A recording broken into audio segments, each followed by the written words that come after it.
네, 이번 시간에는 펀드 영업 실무 문제풀이 해보도록 하겠습니다. 펀드 영업 실무는요, 수익증권 저축제도하고 금융투자상품 세제 이 두 가지로 구분이 되어 있습니다.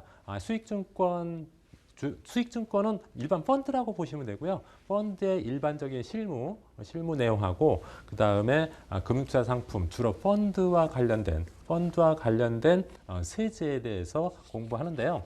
수익증권 저축 쪽에서는 주로 그 어떤 매매 방법, 그 다음에 운영 방법 이런 거에 대해서 좀 아시면 될 것 같고요. 세제에서는 금융상품과 관련된 세제 중심으로 조금 시험이 잘 나오니까 그 문제 풀면서 제가 체크해 드리도록 하겠습니다. 문제 한번 보겠습니다. 문제 1번 펀드 판매 절차 6단계가 가장 적절하게 된 것은 펀드 판매 절차는 뭐 아주 쉬운 문제이지만은 종종 시험에 잘 나오니까 순서대로 좀 아시는 게 중요하겠죠. 첫 번째는 투자자 정보 파악해야 되고요. 뭐 이건 기본적인 거죠. 투자자 정보 파악. 투자자 정보 파악이란 것은 투자자의 투자 경험이나 재산 상황이나 투자 목적, 투자 기간 이런 것들을 파악하는 것을 말하는 거죠. 일반적으로 금융기관에서는 이제 펀드 판매하기 전에 이렇게 설문지처럼 이렇게 체크하게 주잖아요. 그게 투자자 정보 파악을 위한 거죠. 투자자 정보를 파악해서 보통 뭐 점수가 몇 점이냐에 따라서 뭐 공격형으로 분류하기도 하고 안정형으로 분류하기도 하잖아요. 그래서 유형을 분류하겠죠. 투자자의 유형을 분류하고 유형을 분류했으면은 그 유형에 맞는 적합한 펀드를 선정해야겠죠. 그 예를 들어서 안정형이면은 뭐 MAF라든지 공격형이라면 뭐 예를 들어서 해외 투자 펀드라든지 이렇게 이 유형에 맞는 펀드를 선정하고 그 다음에 설명을 해야겠죠. 이제 그 펀드에 대해서 설명을 하고 다섯 번째 의사 그 펀드를 가입할 건지 말 건지 의사를 확인하고 그 다음에 사후 관리 마지막으로 이제 사후 관리하는 거죠. 그래서 일반적으로 이런 순서로 한다는 거 이거 기본적으로 이거 되게 순서대로 좀 기억하실 필요가 있고요. 이제 구체적으로 여기서 알아야 될 거 투자자 정보 파악할 때 투자자 정보 파악은 적합성 원칙 때문에 꼭 해야 되는 거죠. 적합성 원칙을 지켜야 되기 때문에 그래서 그 사람이 전문 투자자인지 일반 투자자인지 그 다음에 투자 목적이나 재산 상황이나 투자 경험 등을 파악하고 또 그것을 서명으로 확인받아야 되겠죠. 유형은 보통 5가지로 분류되죠. 그 안정형, 안전추구형, 그 다음에 중립형, 적극투자형, 공격투자형 이렇게 보통 5가지로 분류하는데 이것은 금융기관에 따라서 세 가지 유형으로 분류할 수도 있고 7가지 유형으로 분류할 수도 있고 이것은 약간 이제 금융기관에 따라 좀 달리할 수는 있습니다. 그렇지만 일반적으로 이제 교재나 우리 기본 교재에는 5가지로 분류하고 있죠. 그 다음에 펀드를 선정해야겠죠. 그 유형에 맞는 예를 들어서 공격 투자형 같은 경우는 초고위험 상품까지 가능하고 그 다음에 적극 투자형은 예를 들어서 고위험 상품까지 가능하고 이렇게 순서대 이 유형에 맞는 또 펀드를 선정해야 될 거고요. 설명 의무와 관련해서는 이제 투자 설명서를 통해서 설명을 해야 되죠. 반드시 투자 설명서가 법정 투자 권유 문서잖아요. 투자 설명서에서 설명해야 되고 간이 투자 설명서로 하는 것도 투자 설명서를 가름할 수 있다고 그랬죠. 그 다음에 의사 확인. 이제 투자자한테 그 펀드를 매수할 건가 거기에 대해 의사를 확인하고 여기서 하나 추가로 의사 확인과 관련해서 하나 더 알아두셔야 될 게 적합성 보고서. 일반적으로 ELS나 ELT나 ELF 또는 DLS나 DLT나 DLF 같은 경우를 그 투자 권유하는 경우에는 투자 설명서 외에 적합성 보고서도 추가적으로 그 설명하고 교부해야 되죠. 그런 내용들도 좀 기억하셨으면 좋겠습니다. 그럼 사후 관리는 이제 펀드 잔고 통보하고 각종 안내하고 그런 거죠. 그래서 펀드 판매 절차는 1번이 정답이네요. 기역, 니은, 디귿, 리을, 미음, 비읍 이런 순으로 되어 있고요. 핵심 포인트 해설에 여러분들 꼭 좀 기억하시고 하셔야 될 건 5번의 투자자 의사 확인에서 적합성 보고서 교부하는 거 있죠. 교부 대상은 신규 투자자나 고령 또는 초고령 투자자. 그다음 적용 대상 상품에는 ELS, ELF, DLS, DLF, DLT 이런 것들이 있다는 거예요. 그래서 이 내용은 좀 기억하시기 바랍니다. 순서대로 좀 기억하셔야 됩니다. 그다음 2번 보도록 하겠습니다. 투자 권유를 희망하지 않는 투자자에 대한 펀드 판매 시 준칙에 대한 설명 중 잘못된 거. 투자 권유 희망하지 않는 투자자, 투자 권유를 희망하는 투자자와 투자 권유를 희망하지 않는 투자자 두 가지를 좀 비교해서 좀 알고 계셔야 됩니다. 1번 투자자가 투자 권유를 희망하지 않아 투자자 정보를 제공하지 않은 경우에는 향후에도 투자 권유할 수 없음을 알려야 되죠. 이게 기본적으로 알려야 될 사항이고요. 2번 투자자가 투자 권유를 받지 않고 투자하고자 하는 경우라도 투자에 수반되는 주요 유의사항은 알려야 됩니다. 투자 권유를 희망하지 않더라도 예를 들어서 어떤 금융투자 상품의 위험성이나 아니면은 그 손해가 나더라도 그 그 손해의 결과가 본인이 반드시 책임져야 된다는 그런 것, 그 기본적인 주요 유의사항이 있죠. 이것은 투자 권유 안 하더라도 투자 권유를 희망하지 않더라도 반드시 알려야 합니다. 다음 3번 집합투자증권의 경우에는 투자자가 투자 설명서 교부를 별도로 요청하지 않은 경우 간이 투자 설명서로 교부를 가름할 수 있죠. 그래서 3번도 맞고 4번 파생 상품 등을 판매하려는 경우에는 투자 권유를 하는 경우에만 면담, 질문 등을 통하여 그 투자자 정보를 파악해야 된다. 이게 틀렸네요. 파생 상품은 일반 증권보다 훨씬 더 위험한 상품이죠. 그래서 파생 상품 등을 판매할 때는 투자 권유 여부와 상관없이 투자자 정보를 파악하도록 하고 있습니다. 그래서 4번이 틀렸습니다. 핵심 포인트 해설에 몇 가지 조금 체크할 사항 말씀드리겠습니다. 그 1번에 3번, 동그라미 3번, 임직원은 투자자에 대한 투자 권유 여부와 상관없이 투자 설명서를 교부해야 된다. 투자 설명서는 투자 권유 희망하는 사람만 주는 게 아니라 투자 권유 희망하지 않는 사람도 투자 설명서는 줘야 된다는 거죠. 투자 권유를 원하지 않는다는 거지 투자 설명서를 받지 않는다는 것 뜻은 아니잖아요. 그래서 3번 주의하시고요. 5번, 동그라미 5번도 좀 주의해야 됩니다. 자문 결합 계좌를 통해 투자 자문 결과에 따른 상품 구매 의사가 전달되는 경우 판매회사는 적합성 원칙, 설명 의무 및 설명서 교부를 생략할 수 있다. 이게 뭐냐면요. 증권사에서 어떤 펀드나 주식 계좌를 틀 때 자문회사의 자문을 받을 수 있도록 한 그 자문 결합 계좌가 있거든요. 그런 경우에는 자문사에서 자문하면서 적합성 원칙, 설명 의무 하고 있거든요. 그렇기 때문에 굳이 판매사인 증권사에서 또 별도로 적합성 원칙, 설명 의무 이거 또 지킬 필요가 없잖아요. 똑같은 것을 중복해서 두 번 할 필요가 없으니까 생략할 수가 있다. 다음 2번 적정성의 원칙이라는 게 있죠. 적정성의 원칙 중에서 조금 여러분들이 기억하실 내용은 적정성, 적합성 원칙 이미 말씀드렸죠. 동그라미 3번 한번 보세요. 투자자가 스스로 적정하지 않은 투자 상품을 투자하고자 하는 경우에는 부적정 금융투자 상품 거래 내용 확인 양식을 통해 투자자에게 적정하지 않다는 사실을 인식해야 된다. 이게 뭡니까? 그 파생 상품은 나이나 그다음에 투자 경험에 따라서 투자자 등급을 나눈다 했죠. 나이가 65세 이상인 사람, 이하인 사람.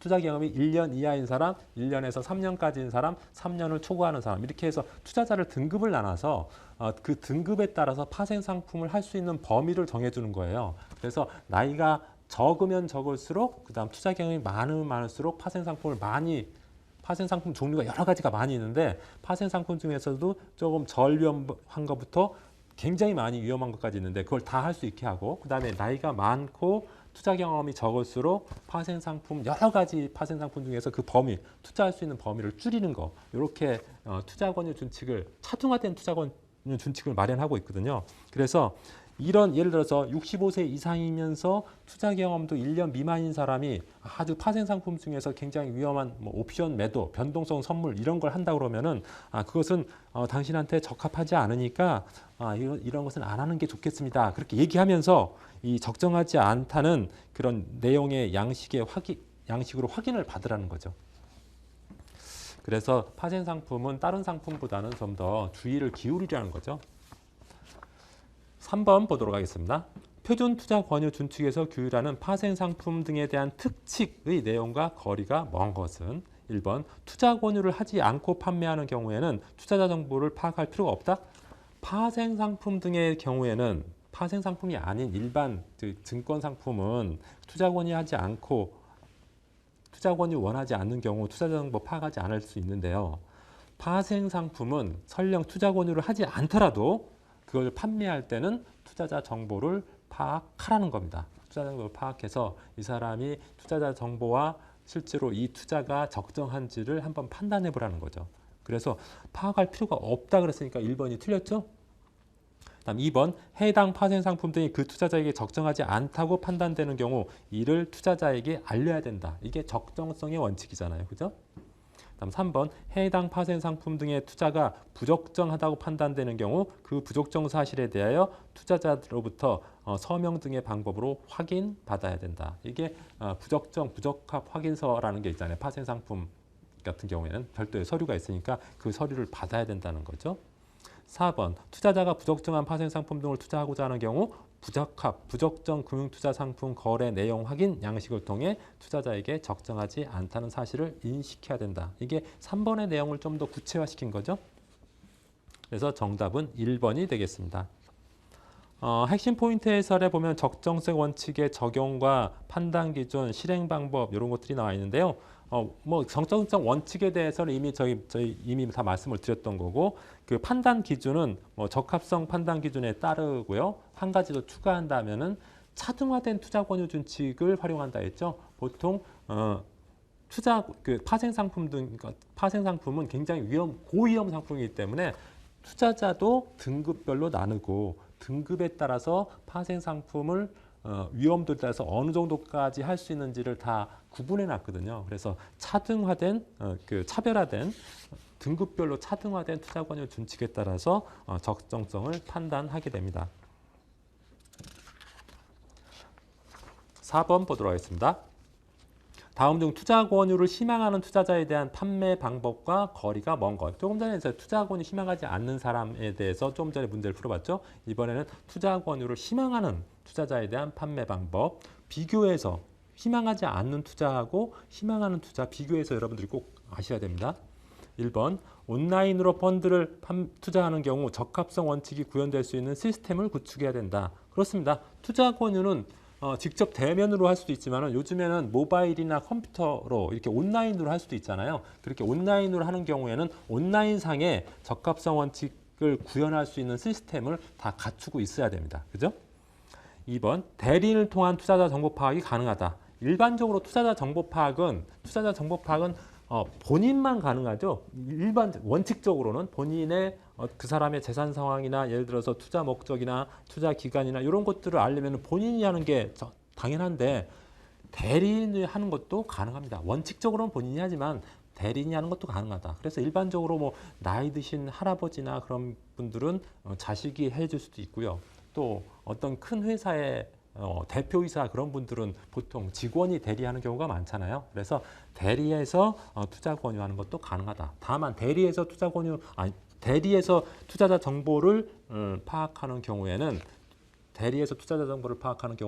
반드시 대리인과 본인의 실명 확인 증표하고 대리권이 수여됐다는 위임장이 있어야 되겠죠.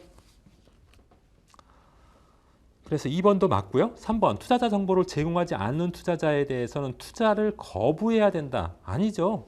투자자 정보를 제공하지 않는 사람한테는 투자 권유할 수 없음을 알리고 그 투자 권유를 희망하지 않는 투자자와 같은 그런 절차를 따르면 됩니다. 그래서 3번이 틀렸네요. 4번 고령 투자자에게 금융투자 상품을 판매하는 경우 더 강화된 보호 기준을 준수해야 된다.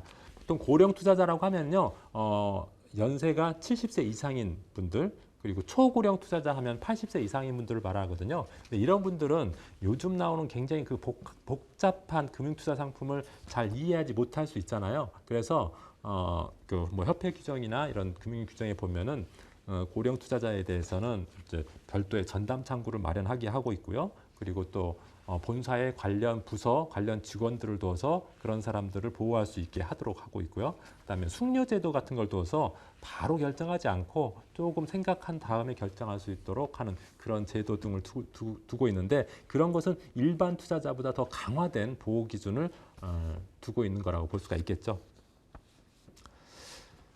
그래서 정답은 3번입니다. 3번이 틀렸죠? 핵심 포인트 한번 해설 보겠습니다. 그 투자자 정보 파악 부분에서 그 동그라미 2번 온라인으로 펀드에 투자하실 경우에는 반드시 적합성 원칙 등 그 투자 권유 절차가 온라인상에 구현되어 있어야 하고요.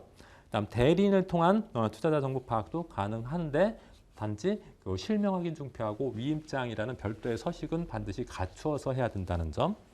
그다음에 중요한 게 6번 장애 파생 상품 거래를 하고자 하는 경우에는 투자 권유와 상관없이 투자 권유를 하든 안 하든 반드시 투자자 정보를 파악해야 된다 그랬죠. 그다음에 5번 보도록 하겠습니다. 5번 투자자 성향 분류를 위한 적합성 판단 방식에 대한 설명 중 잘못된 것. 적합성 판단 방식에는 크게 보면은 그 네 가지가 있죠. 적합성 판단 방식. 보통 적합성 판단 방식이라고도 하고요.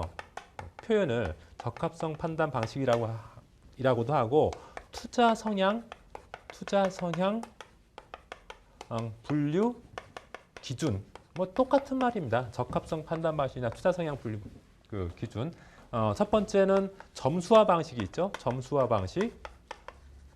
방식이 있고 두 번째는 점수화 방식은 이제 점수를 내 가지고 그 점수가 높은 사람은 조금 고위험 상품에 가입할 수 있게 하도록 하는 거고 점수가 좀 낮게 나오는 사람은 좀 저위험 상품으로 가입하게 하는 방식에서 좀 객관적으로 그 투자 성향을 판단할 수 있는 방법이긴 하지만은 그것만으로 어떤 사람의 투자 성향을 다 판단하기는 좀 어려운 점도 있죠. 그 다음에 추출 방식이라는 게 있죠. 추출 방식이란 건 뭐죠? 여러 가지 대안을 줘서 되는 것은 안 된다고 하면 그걸 빼버리는 거죠. 점점 안 된다고 하는 것을 빼버리고 나면은 그 사람한테 가장 좋은 상품이 결정되겠죠. 그런 방식이 추출 방식이죠. 계속 추출해가지고 가장 좋은 상품을 하나 딱 끝까지 추출해내는 방법이 추출 방식이고, 근데 이것은 이제 여러 가지 그런 기준들을 만들어야 하기 때문에 좀 약간 번거로운 부분이 있죠. 3번은 이제 혼합 방식이 있는데요. 혼합 방식은 요 두 가지 1번과 2번을 합한 방식이 혼합 추출 방식이죠. 보통 일반적인 투자 성향은 점수화 방식으로 하고 현재 자금 성향은 추출 방식으로 하는 거. 이런 것들이 혼합 방식이라고 볼 수가 있고요. 네 번째 상담 보고서 방식이 있죠. 상담 보고서 방식은 그 고객하고 오랫동안 상담하다 보면은 그 사람의 어떤 투자 성향을 좀 알 수가 있잖아요. 그래서 그렇게 하는 방법인데 상담 보고서 방식은 좀 시간이 많이 걸리고 그 상담하는 사람의 능력에 따라서 좀 잘 그 사람의 투자 성향을 판단할 수 있지만은 뭐 신입 직원이나 아니면 그 금융투자 상품을 처음 투자 권유하는 직원들 같은 경우에는 상담을 노련한 사람보다 좀 못하니까 좀 그 투자 성향 파악을 잘 못할 수도 있잖아요. 그래서 이거 같은 경우는 이제 상담자에 따라서 그 투자자 정보 파악하는 투자 성향을 파악하는 것이 달라질 수 있다는 점이 좀 단점이겠습니다. 문제 보겠습니다. 투자자 성향 분류에 의한 적합성 판단 방식에 대한 설명 중 잘못된 거. 1번. 점수화 방식은 객관적이고 이해하기 쉽다는 장점이 있습니다. 그렇죠. 점수를 이렇게 표시하니까 뭐 89점 이상, 뭐 예를 들어서 공격형, 예를 들어서 60점 이하는 뭐 예를 들어서 안정형 이렇게 하니까 객관적으로 이해하기 쉽고 그런 점은 장점이죠. 2번 추출 방식은 불안전 판매 가능성을 낮출 수 있다는 장점이 있습니다. 추출 방식은 좀 자기가 원하지 않는 것은 계속 빼나가는 방식이잖아요. 다 부족한 상품을 점점 빼나가는 방식이니까 부족한 상품을 점점 빼나가다 보면은 결과적으로는 최고로 적합한 상품이 나오겠죠. 그래서 불안전 판매 가능성을 낮출 수가 있겠죠. 그죠? 그런 장점이 있고요. 혼합 방식은 점수화 방식보다 절차가 복잡하다. 그렇죠. 점수화 방식하고 추출 방식을 다 합한 거니까 아무래도 점수화 방식보다는 좀 절차가 복잡하다는 단점이 있겠죠. 4번 상담 보고서 방식은 정교한 설문과 프로세스를 갖춰야 한다는 단점이 있다. 정교한 설문과 프로세스를 갖춰야 된다는 것은 추출 방식의 단점이거든요. 그리고 상담 보고서 방식은 판매 직원에 따라서 그 결과가 좀 다르게 나올 수도 있고 시간이 오래 걸린다는 그런 단점이 있죠. 그래서 정답은 4번이 되겠습니다. 밑에 핵심 포인트 해설의 투자자 성향 분류 방식, 이 분류 방식이 의의와 장단점이 구분돼서 설명되어 있으니까 이것도 좀 꼭 여러분들이 체크해서 꼭 기억하시기 바랍니다. 6번 보도록 하겠습니다. 장외 파생 상품의 특징에 대한 설명 중 잘못된 것은 일반적으로 파생 상품이 증권보다 더 위험한 상품이잖아요. 근데 파생 상품도 장내 파생 상품과 장외 파생 상품으로 나눕니다. 장내 파생 상품에는 선물이나 옵션 등이 있고 장외 파생 상품에는 선도나 스왑 같은 게 있죠. 근데 장외 파생 상품은 장내 파생 상품보다 더 위험하죠. 왜냐하면 거래 상대방 위험이 있기 때문에 거래 상대방. 근데 그 장내 파생 상품은 거래 상대방 위험은 없거든요. 거래소에서 바로 결제를 바로 해주기 때문에. 그래서 장외 파생 상품은 장내 파생 상품보다 더 위험하기 때문에 또 별도의 특징이 있습니다. 그에 대한 설명으로 잘못된 것. 1번 장외 파생 상품 매매 상대방이 일반 투자자인 경우 투자 권유가 있는 경우에만 거래할 수 있다? 아닙니다. 장외 파생 상품 매매 상대방이 일반 투자자인 경우 투자 권유가 뭐 없는 경우도 본인이 스스로 와서 거래할 수도 있죠. 꼭 투자 권유가 있는 경우에만 거래할 수 있는 건 아닙니다. 그래서 1번이 틀렸고요. 2번 일반 투자자가 장외 파생 상품 거래를 하려면 위험 회피 대상을 보유하고 있거나 보유할 예정일 것을 요한다. 그래서 금융투자회사가 일반 투자자하고 거래할 때는 반드시 일반 투자자가 위험 회피 목적일 때만 가능하도록 하고 있습니다. 그래서 2번도 맞고요. 3번 일반 투자자가 장외 파생 상품 거래를 하려면 거래 기간 중 발생할 수 있는 손익이 위험 회피 대상에서 발생할 수 있는 손익 범위를 초과하지 않아야 한다. 이게 위험 회피 목적으로만 해야 되기 때문에 그렇습니다. 그래서 3번도 맞고요. 4번 장외 파생 상품에 대한 투자 권유 시 판매사가 정하는 기준에 적합하지 않은 경우 투자 권유를 해서는 안 된다. 이 당연하죠. 판매사에서 정하는 기준이 적합하지 않은데 투자 권유를 하면 안 되죠. 적합할 때 투자 권유를 해야지. 적합하지 않은데 투자 권유를 하면 안 되죠. 그래서 정답은 1번이고요. 핵심 포인트 해설의 그 규제 내용이 1번에 나와 있고요. 2번에 그 장외 파생 상품 투자 권유 가능 여부 해가지고 표로 나와 있는 거 있죠. 이것을 다 외우실 필요는 없습니다. 이게 이제 표준화된 투자 권유 준칙, 차등화된 투자 권유 준칙이라고 할 수가 있는데요. 보면 나이에 따라서 나이가 65세 이상이냐 미만이냐에 따라서 투자 경험이 1년이냐 1년 미만이냐 1년에서 3년까지냐 3년 이상이냐에 따라서 장외 파생 상품을 할 수 있는 범위가 정해져 있잖아요. 좀 이렇게 구분돼 있잖아요. 그래서 예를 들어서 만약 1년 미만이면서 65세 이상인 분 같은 경우는 이 표에 의하면은 금리 수합하고 옵션 매수만 가능하잖아요. 근데 만약 이런 분들이 그 3년 이상 가능한 뭐 장외 파생 상품을 하겠다 그러면은 이 사람은 적정하지 않으니까 당신은 하지 않는 게 좋겠습니다. 이렇게 말하는 게 뭐라 했죠? 적정성의 원칙이라고 했잖아요. 그죠? 그래서 이걸 다 외우실 필요는 없고요. 이렇게 나이가 많으신 분, 많고 투자 경험이 적으신 분들은 파생 상품 중에서도 조금 더 좀 덜 위험한 거, 그 중에서도 좀 덜 위험한 것만 가능하고, 그다음 나이가 젊고, 그다음 투자 경험이 많을수록 아주 위험한 파생 상품까지 다 가능하다는 거. 요 정도의 개념만 아시면 되고요. 요것을 예를 들어서 1년에서 3년까지는 뭐 기타 위험 회피 목적의 모든 장외 파생 상품은 가능하다. 이렇게 외우실 필요는 없어요. 왜냐하면은 요 내용은 증권회사마다 약간 변경할 수도 있습니다. 이게 꼭 이렇게 해야 되라는 법은 없거든요. 그래서 이렇게 표준 투자 권유 준칙은 이렇게 정해져 있다는 정도만 아시면 되고, 나이가 많을수록 그 다음에 투자 경험이 적을수록 파생 상품 할 수 있는 범위도 적어지고, 나이가 적을수록 그리고 투자 경험이 많을수록 파생 상품을 할 수 있는 범위도 많아진다. 이렇게 좀 기억하시면 되겠습니다. 7번 보도록 하겠습니다. 7번. 투자 권유 시 유의사항에 대한 설명 중 잘못된 것은 1번. 요청받지 않은 투자 권유 행위는 금지되나 증권에 대한 투자 권유 행위는 가능하죠. 원래 요청받지 않은 투자 권유는 금지되지만 증권과 장내 파생 상품에 대해서는 예외적으로 가능하다 그랬죠. 그래서 1번 맞고요. 2번 요청받지 않은 투자 권유 행위는 금지되나 장내 파생 상품에 대한 투자 권유 행위는 가능하다. 조금 전에 말씀드렸고요. 3번 투자자로부터 금전 대여 등의 요청을 받지 않고 이를 조건으로 투자 권유하는 행위는 금지되죠. 그 다음에 4번 집합투자업자가 자기 계열사인 펀드를 판매하는 것은 금지된다.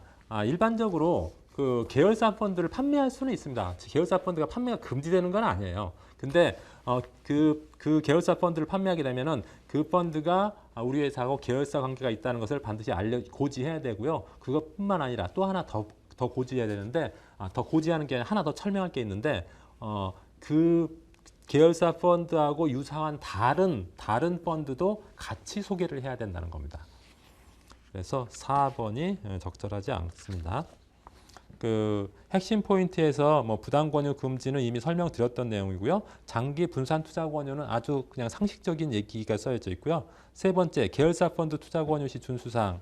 집합 투자업자가 계열사라는 거 알려야 되고, 그다음 계열회사 등이 아닌 다른 집합 투자업자가 운용하는 유사한 펀드도 같이 설명을 해야 된다는 거 기억하시기 바랍니다.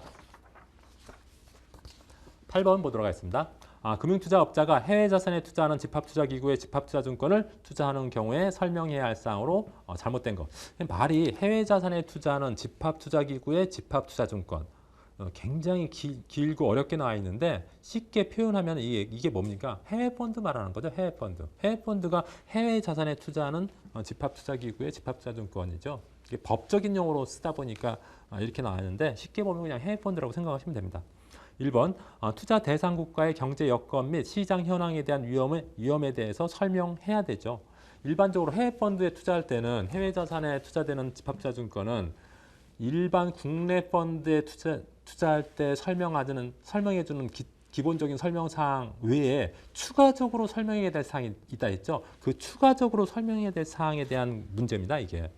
그래서 1번은 맞고 2번 환해지 여부 및 주된 환해지 수단 및 방법에 대해서 설명해야 하나 환해지 비율의 최대치가 설정된 목표 환해지 비율까지 설명해야 하는 것은 아니다.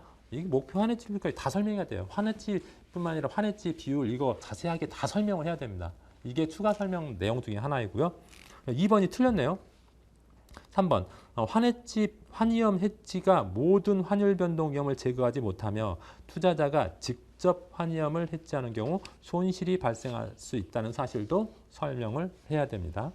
다음 4번 환해지 비율을 달리하여 판매할 수 있다는 사실도 설명해야 됩니다. 이렇게 모자형 집합투자기, 모자형 펀드 같은 경우에는 각각 자펀드가 여러 개 있을 수 있잖아요. 그럼 자펀드마다 환해지 비율을 달리해서 판매할 수 있다는 사실도 설명을 해야 됩니다. 그래서 2번이 틀렸습니다. 핵심 포인트 해설에서 1번에 동그라미 2번 한번 보시기 바랍니다. 동그라미 2번. 투자자의 투자 경험과 지식순에 따라서 투자자의 이해 수준을 고려하여 설명 정도를 달리할 수 있다. 여기 밑줄. 설명 정도를 달리할 수 있다. 설명 정도를 어떤 사람은 더 자세하게 알기 쉽게 얘기해야 되고 어떤 사람은 간단하게 설명해도 된다는 거예요. 예를 들어서 어떤 사람이 파생 상품을 많이 거래해보고 그런 사람들은 파생 상품에 대해서 자세하고 구체적으로 설명할 필요가 없잖아요. 그런 사람은 간단하게 설명해도 되고 파생 상품을 처음 접하는 사람들은 아주 자세하고 알기 쉽게 설명해야 되죠. 그러니까 설명 정도를 달리할 수 있다. 이 말은 맞는 말이에요. 투자자마다 설명 정도를 달리할 수 있다 그러면 틀린 말이 아니라 맞는 말이랍니다. 맞는 말이라는 점 꼭 주의하시고요. 그 다음에 그 동그라미 3번에 보면은 설명을 했는데 그 투자자가 손익 구조나 손실 위험을 이해하지 못한 경우에는 투자 권유 자체를 중단해야 됩니다. 만약에 중단하지 않고 계속 설명해가지고 투자자가 그 내용을 이해하지 못한 상태에서 투자했다가 손해가 나면은 손해배상 책임을 부담할 수도 있습니다. 그래서 동그라미 2번, 3번 꼭 주의해서 꼭 기억하시기 바랍니다. 그 다음에 9번 보도록 하겠습니다. 투자자의 성향 및 금융투자 상품의 위험도 판단에 대한 설명 중 잘못된 것은 1번 투자자 성향 판단 기준에는 점수화 방식, 추출 방식, 혼합 방식, 상담 보고서 방식이 있습니다. 이거 이미 말씀드렸고 2번 금융투자 상품의 위험도를 판단할 때 고려할 요소는 정량적 요소뿐만 아니라 정성적 요소도 있다는 점. 그래서 두 개를 다 고려해야 됩니다. 예를 들어서 가격 변동성이나 원금 손실 정도와 같은 정량적 요소뿐만 아니라 예를 들어서 상품의 구조나 그 사람의 위험 감수 수준이나 그 상품의 난이도 그런 것들, 유동성 요인, 이런 그 정성적 요인도 판단해서 금융투자 상품 위험도를 판단하라는 거죠. 그래서 2번도 맞고 3번 정량적 요소에는 가격 변동성, 원금 손실 정도, 신용 등급, 만기, 잔존 만기, 파생 편입 비율, 위험 조정 성과 척도 등이 해당된다. 보통 이렇게 측정할 수 있는 그런 것들은 정량적 요소에 해당되고요. 측정하기가 좀 곤란한 그런 부분은 정성적 요소라고 볼 수가 있겠죠. 4번 펀드 위험 등급 분류상 채권형 펀드는 초저위험 등급이 아니라 저위험 등급이죠. 금융투자 상품 그 밑에 핵심 포인트 해설의 2번에 보면은 금융투자 상품의 위험 등급 분류 있죠. 거기서 위험 등급을 초고위험 등급, 그다음 고위험 등급, 중위험 등급, 저위험 등급, 초저위험 등급 이렇게 5가지로 구분하고 있죠. 그것은 그 중에서 그 펀드는 어느 것이 초고위험 등급이고 어떤 것이 초저위험 등급인지 이 펀드, 집합투자증권 이 부분은 좀 기억하셨으면 좋겠습니다. 일단 초고위험 등급에 어떤 게 있죠? 해외 여객 펀드, 그다음 파생상품 투자 펀드, 부동산 펀드, 특별자산 펀드, 혼합자산 펀드 이런 것들이 초고위험 펀드에 해당, 고위험 상품에 해당되고요. 그다음 고위험 등급에는 주식형 펀드, 주식 혼합형 펀드, 그다음 원금 소실률이 20% 이내로 제한되는 ELF 같은 거 있죠. ELF. 그다음에 중위험에는 채권 혼합형 펀드하고 해외 채권 펀드. 저위험에는 원금 보존되는 그 파생상품 펀드하고 채권형 펀드. 초저위험 등급에는 MMF 이런 것들이 있다는 거. 요것은 좀 꼭 기억하셨으면 좋겠습니다.